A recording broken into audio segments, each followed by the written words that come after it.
So besides their entertainment value, why might you use GIFs for instruction? So to reference a great article from our friends at TechSmith, here are a few reasons why you might want to consider creating your own GIFs for instruction. First of all, they're easier and faster to follow along. They're easier and faster to create than a formal screencaster video. Visually, GIFs play on repeat, so you don't have to push play, just that visual is ongoing. And also, GIFs explain steps in a process without any narration. Now you can always add text to the side of a GIF, but for the most part, the GIF itself is the explanation. So we covered a few reasons why you would use GIFs in your instruction. Now let's talk about the different ways you could use them in your instruction. So GIFs could directly answer a question. They can quickly answer a question, sometimes even faster than typing out instructions or creating a video. GIFs can easily give comparisons. You could have a couple different GIFs or one GIF altogether using this visualization to sort of uncomplicate confusing topics to enhance understanding. You can use GIFs to demonstrate a process.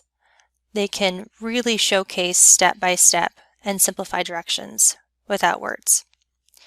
And lastly, the obvious one, they can provide entertainment, right? You can add humor or enhance engagement using GIFs for whatever your crowd or audience. And lastly, a few tips for creating GIFs. First, you want to focus on one topic per GIF. So you really want to narrow down what piece of instruction are you trying to showcase with your GIF. Keep the screen activity to a minimum number of steps, right? You don't want to create a GIF that's 10 minutes long. You want it to be pretty succinct. You want to limit the actual length of the video to 10 to 20 seconds. And lastly, when you first start creating GIFs, it's all right if your GIFs are a little clunky or not ideal. Practice makes perfect, so keep working on them and you'll become a GIF creating expert before you know it. All right, so let's get into the tools. The first tool we're going to cover today is Giphy.com. The next several slides are going to showcase how to use this tool to create your own GIFs. But before you get into creating the actual GIF, you first need to generate a video, right? So you've determined your topic, you've narrowed down your scope, you've determined the length of your GIF and the purpose. Now it's time to actually generate a video that you're going to turn into a GIF. So use your video or screencasting tool of choice to first create your video. Once you have your video recorded, you're ready to turn it into a GIF using the tool Giphy. So Giphy allows you to search for pre-made GIFs using the search bar. But for today's purposes, we're going to use this create button to actually create our own GIFs using our own videos. So start by going to giphy.com/create/GIFmaker, and then you're going to choose File under this GIF option and open your desired video that you've already created. So in the live site under GIF, I select Choose File, I select my file, and I open. And once my video loads, it's going to give me options to trim my video. I can also annotate, change color, add text, stickers, filters, draw, add a caption. I can also start over, or I can continue to upload. So I like it as is, I continue to upload. And the last option I have is under public. I can turn it off to keep it private, and then I click upload to Giphy. And now my instructional GIF has loaded, and I can click the share button to grab the link to the GIF and share it as desired in my instructional content, my Google Classroom. However I want to push it out, I can use that link to share it. So that is how you use Giphy, our tool number 1 in creating your own instructional GIFs.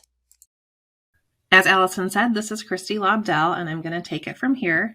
Allison, since you GIFed using Giphy.com, I'm going to GIF using Screencastify.com. Also, we can all GIF using other screencasting tools like Loom, Screencast-O-Matic, or other screencasting programs that you enjoy using. I would suggest just using the program that you're most comfortable with, but for this example, we're going to use Screencastify.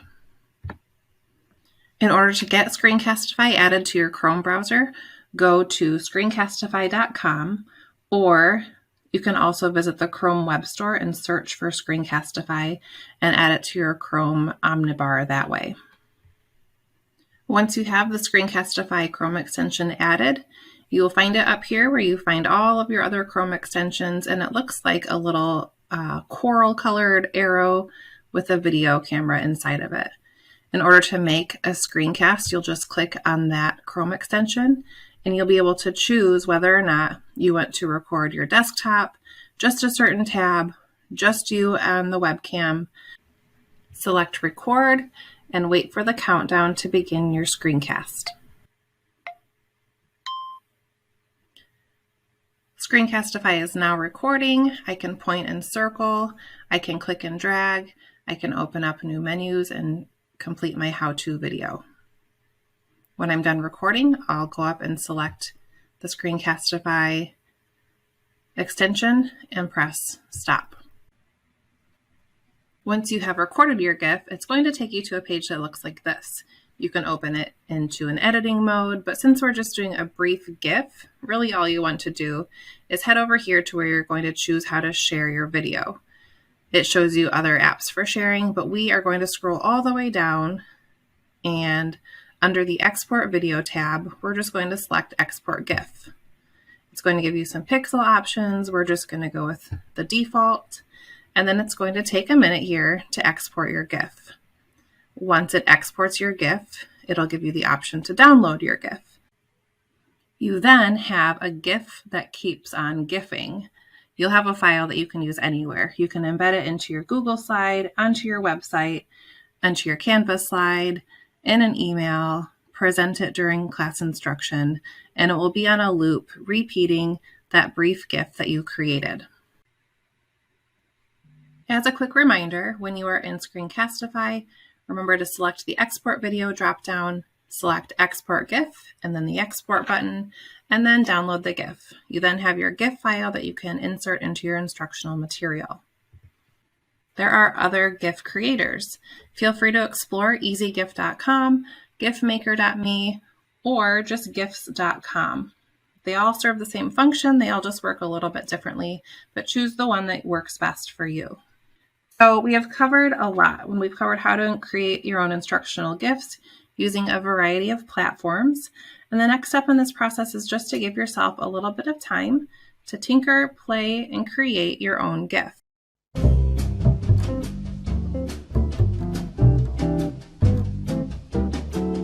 Not too bad, right?